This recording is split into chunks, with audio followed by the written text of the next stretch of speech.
Hola, ¿qué tal chicos? Espero que se encuentren súper bien, que se encuentren bien de salud y sean bienvenidos a una clase más. Como saben, pues ya estamos a punto de finalizar lo que es nuestro tercer parcial y para ello, como último tema, como últimos temas, mejor dicho, de esta semana, vamos a abordar el día de hoy los componentes de un texto. ¿Sale, chicos? Y para ello es importante que comprendan cuál es la secuencia, cuál es la metodología que conlleva este texto.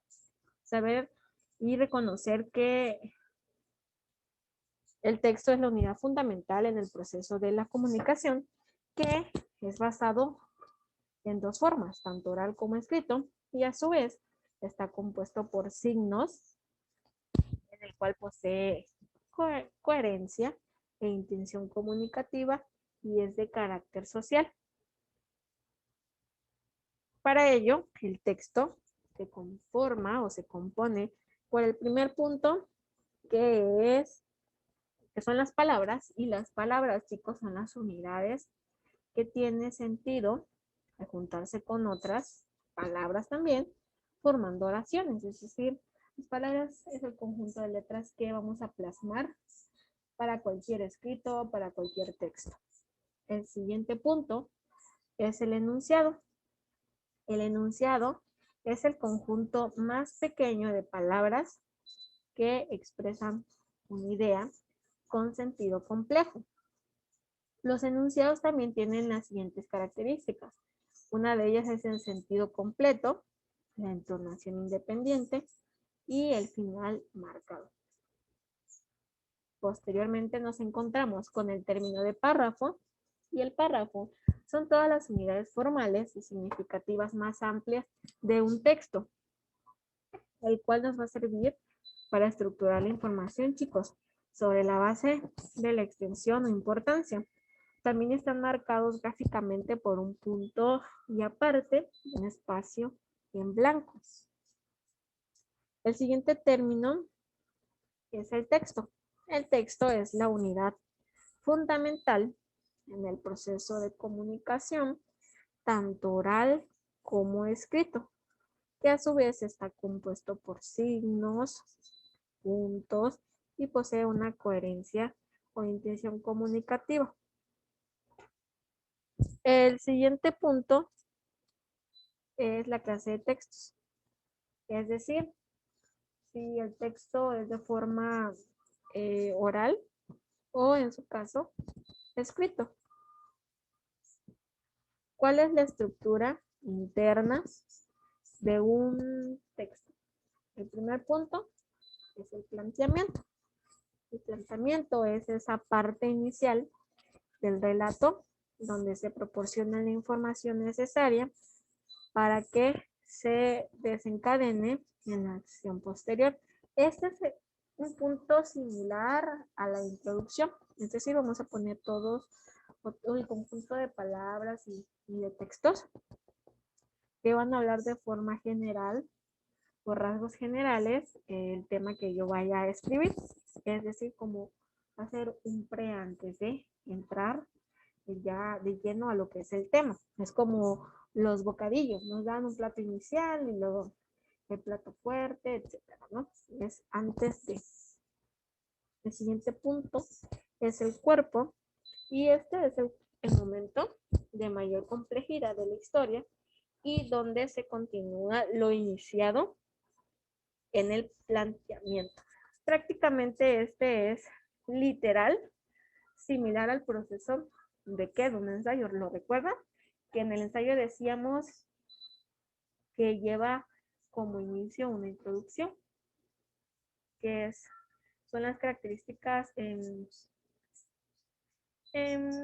más cientificadas o más consideradas, en este caso, en los temas que ya vamos a abordar.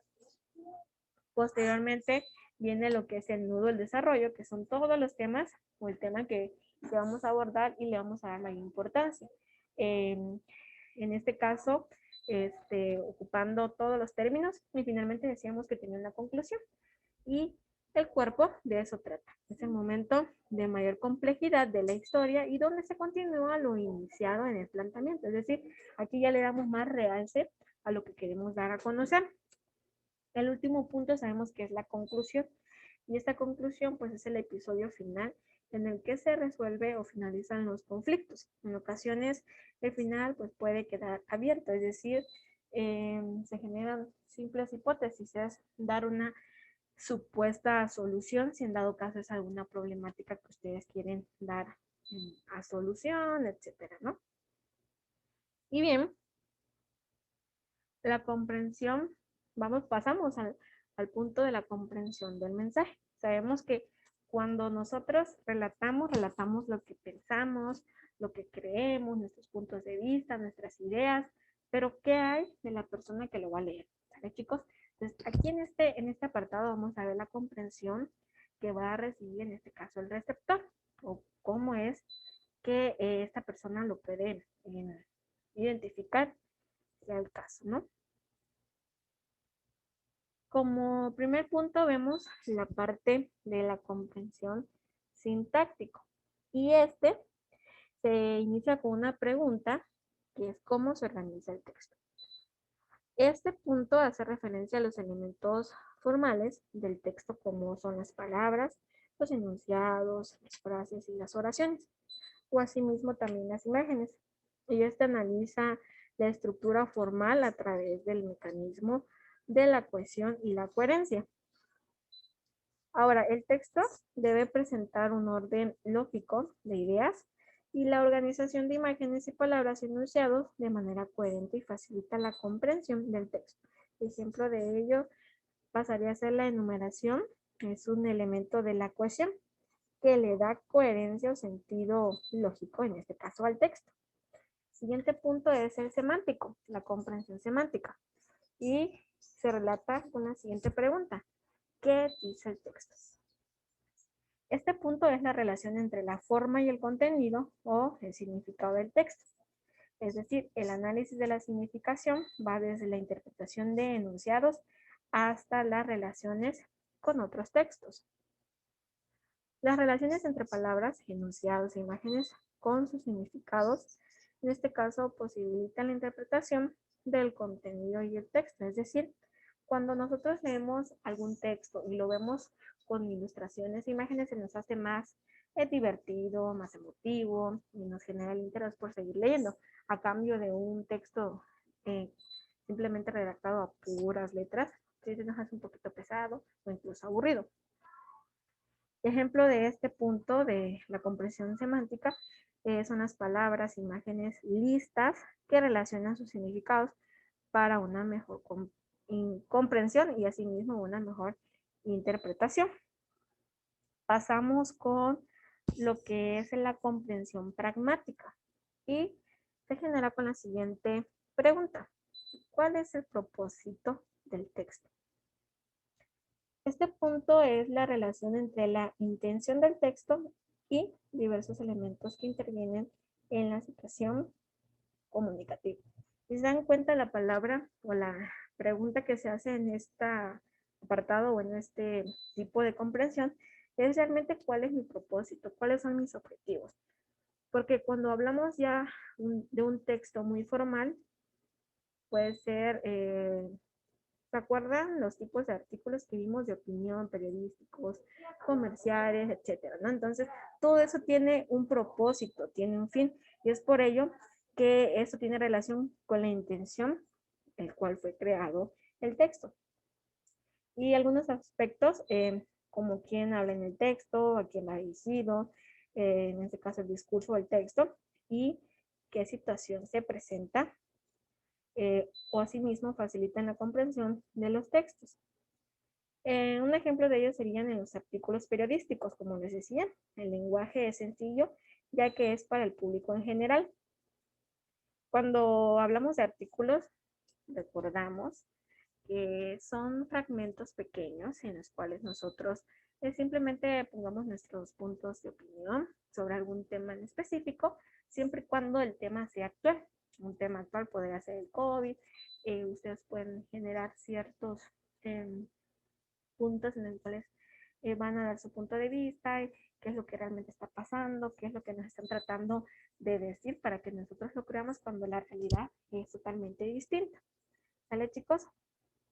Y para ello también es importante saber que este texto está estructurado por estos tres componentes, que ya bien lo mencionaba, que es el sintáctico, semántico y el pragmático. El análisis de estos componentes nos van a permitir a nosotros comprender las relaciones entre las palabras, los enunciados y la forma y el contenido de las ideas. La intención de estos tres componentes es que permita que un texto, mejor dicho, tenga un sentido tanto en su forma como en su significado y que su intención comunicativa sea transmitida de manera efectiva hacia las demás personas.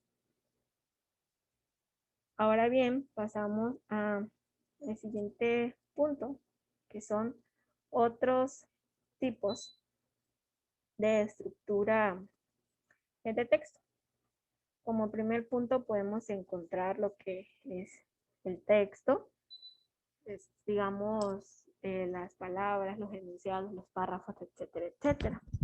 Posteriormente viene la introducción. Dentro de la introducción se encuentra lo que es la presentación. Presentación de este enunciado, si eso nos enfoquemos en un proceso de investigación. Elegimos ya el tema y dentro de la presentación vamos a colocar nuestros puntos generales, es decir, cuál es mi problemática, a qué persona va dirigido, cuál es el título o el tema, porque una cosa es el tema y otra cosa es la problemática. El tema puede ser probablemente, ¿cuál les gustaría? Deserción escolar. Ahora, ¿cuál sería mi problemática? Lo uno bien a mi contexto de investigación, es decir, deserción escolar, los alumnos o en escuela, Francisco Madero, de la ciudad de Tapachula, Chiapas. Bueno, entonces aquí ya estoy ampliando un poquito más mi problemática y también tengo que poner a quiénes va dirigido, padres de familia o también a los profesores. No podemos poner que va dirigido a los alumnos porque realmente ellos no saben ni siquiera qué es una deserción. ¿Vale, chicos? A eso se pasa a lo que es la presentación. Los objetivos, pues son todas las metas a alcanzar, todo lo que se supone que nos vamos a proponer dentro de este proceso de investigación o lo que realmente queremos lograr. La justificación es muy importante dentro de este proceso de investigación porque aquí vamos a argumentar el tema que yo voy a decir.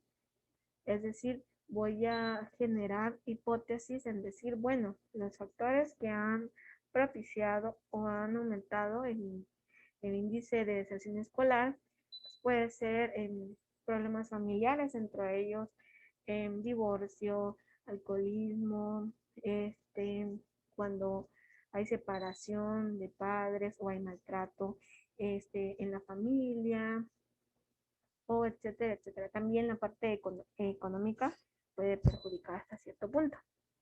Posteriormente, pues ya viene lo que son el desarrollo. El desarrollo es prácticamente lo mismo que ya hemos mencionado en el ensayo y hace un momento, que es el cuerpo de la investigación, porque estamos hablando de una investigación en esta ocasión. Entonces vamos a poner todos nuestros argumentos, toda la información para iniciar qué es la deserción. Y vamos a poner a nuestras propias palabras de forma subjetiva, pues la deserción es aquella acción en la cual el alumno se ve obligado a dejar sus estudios por motivos de tal, tal y tal y tal. Bueno, ya sé qué es la deserción. ¿Para cuáles podrían ser los factores? Bueno, pues los factores pueden ser cuestiones familiares. Dentro de las familiares se encuentra el alcoholismo, cuando el papá o la mamá o juntamente los dos, pues son personas alcohólicas que de cierto modo están constantemente tomando y descuidan a los niños, a los hijos, ¿no? Eso es solamente un ejemplo de forma subjetiva. Obviamente hay palabras adecuadas para redactar todo tipo de texto. De una vez clasificando todos mis factores, qué es alcoholismo, realmente cómo puede perjudicar el alcoholismo dentro de la vida de un niño, o sea, todo lo que abarca este proceso, ¿no? Y eso es principalmente lo que se pone en el desarrollo. Y asimismo también se puede colocar ciertos autores que hablen acerca de este proceso de la deserción escolar y que ellos también eh, coloquen cuáles son sus ideas, pensamientos de cada autor, siempre y cuando sea de forma citada, ¿vale? No se pongan los créditos de que yo sé que esto cuando realmente lo dice un autor, ¿vale? Posteriormente vienen las conclusiones, y en las conclusiones vuelvo otra vez a repetir, son aquellas palabras importantes haciendo énfasis en lo que yo quiero o mi propósito. Siempre marcar cuál es mi propósito, cuál es su finalidad, la importancia que va a traer este documento para los padres de familia o para los docentes, maestros, dependiendo a qué público va dirigido. La bibliografía sabemos que son aquellas referencias o citas en las cuales nosotros tuvimos que acudir para recordar información, para indagarnos de los temas que abordamos dentro del desarrollo. El glosario. El glosario pues es el conjunto de palabras que nosotros como personas desconocemos. Sabemos que cuando leemos un texto, alguna información, nos vamos a encontrar con palabras que realmente no están dentro de nuestro léxico, es decir, dentro de nuestro conocimiento gramatical, verbal, etc. Entonces, justamente en ese apartado vamos a colocar todas las palabras que nosotros, pues de cierto modo, desconozcamos. Claramente es importante la lectura, porque dentro de la lectura aprendemos muchos términos que probablemente no conozcamos y de algún otro modo vamos ejerciendo nuestra lengua, ¿no? Aprendiendo otros términos, otra forma de hablar, de pensar o de decir las cosas. ¿Vale, chicos? Y pues aquí, como les decía, colocamos lo que son las palabras que desconocemos. Posteriormente se le agrega su significado. Puede ser 1 o 2 dependiendo de las fuentes que ustedes puedan consultar. Y bien, chicos, hasta aquí hemos llegado con este tema que fue acerca de los componentes de un texto. Esperando que haya quedado resuelto todo y si hay alguna duda, saben que con toda confianza pueden hacérmelo saber.